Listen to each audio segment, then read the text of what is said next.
Next question, why should you trust me?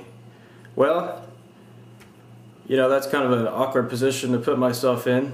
But basically, as I've stated, I've always been a businessman. I've been an entrepreneur since I was a little kid. I used to sell vegetables out of our vegetable garden, and that along with some lemonade. I did the lemonade stand thing when I was a kid, and then I grew that into getting started with my dad. He does swimming pool service, and he really likes that. He likes being outside.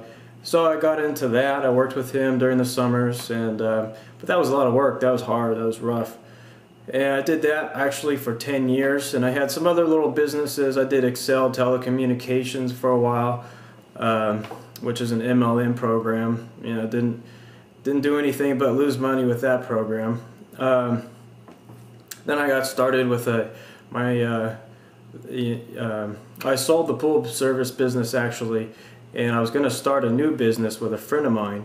We were going to do some graphics and banners and signs and that type of a business, and he decided that he wanted to kind of take it to a different place, a different location, Los Angeles, which is 500 miles south of here, and I wasn't going to pick up and move my family out there, so I had to find something else to do.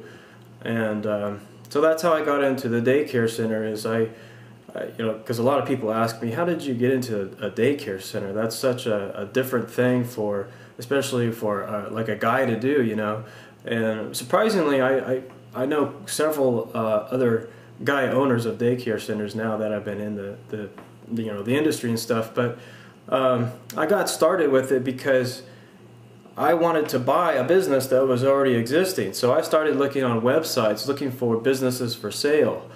I didn't want to, I sold my pool service route, and I got, a good chunk of money out of that.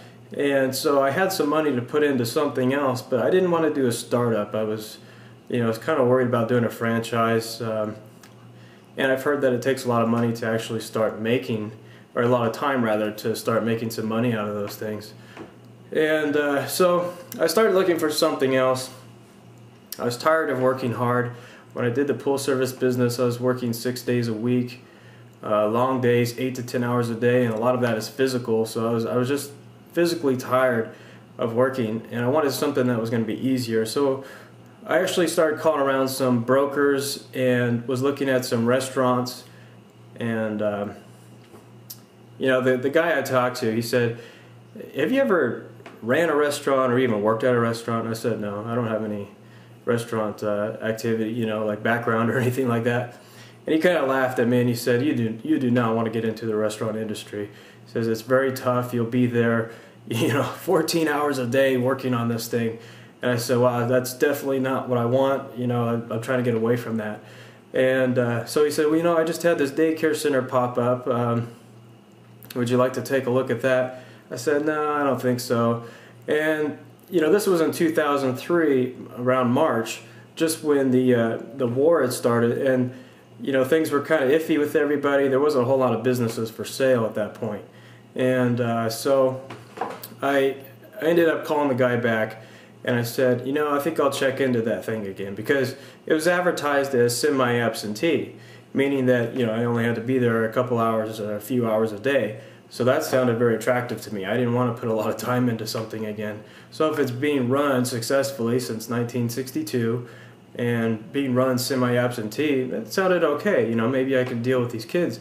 So I looked into it, and it actually was a very attractive deal, and I got into it and bought it.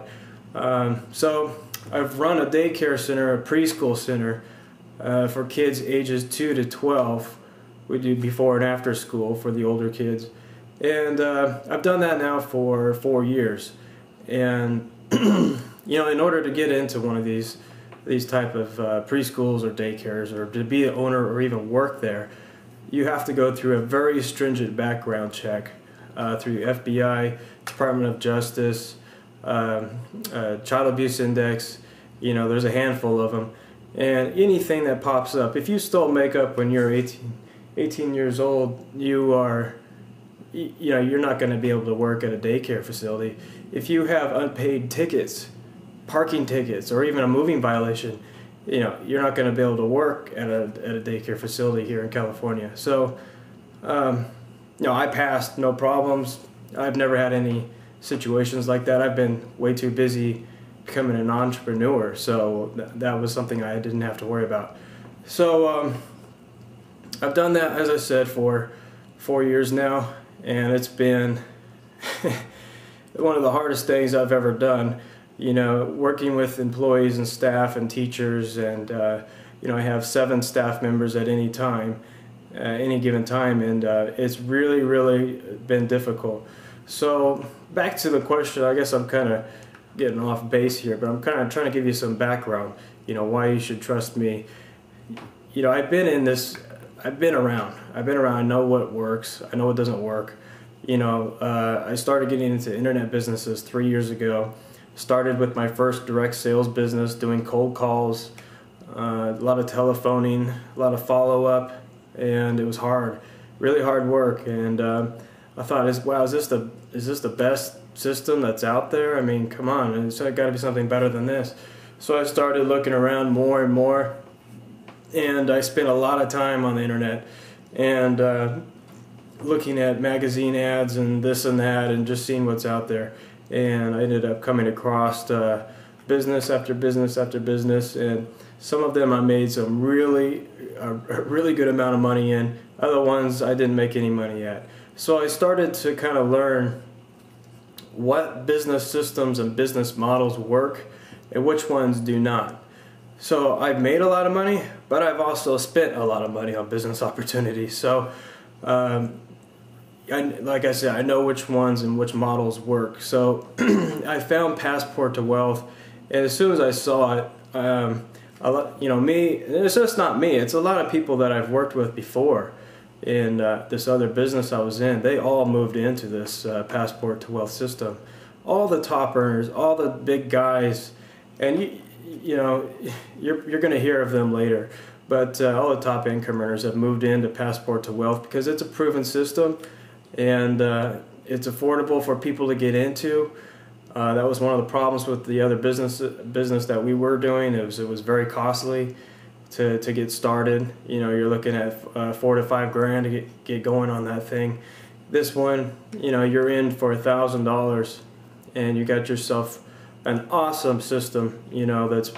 That's proven to work. People are making multiple sales a day, and I'm not just saying a few people. There's always you hear there's always those type of people that are making some money here, making some money there. I'm talking about people making a lot of money, and a lot of people making a lot of money. So this business is incredible. It's by far the best business that I've been in, and I've been through a lot of them. So this is it. I mean, I'm telling you, I wouldn't put all these videos together if I wasn't passionate about this business. So, we look forward to working with you at Passport to Wealth. You can definitely trust me, and you can trust my judgment of choosing this business. I've been around, and I know it works, like I said. So I look forward to working with you, and my team looks forward to working with you. And so have a good day, and we'll off to the next question.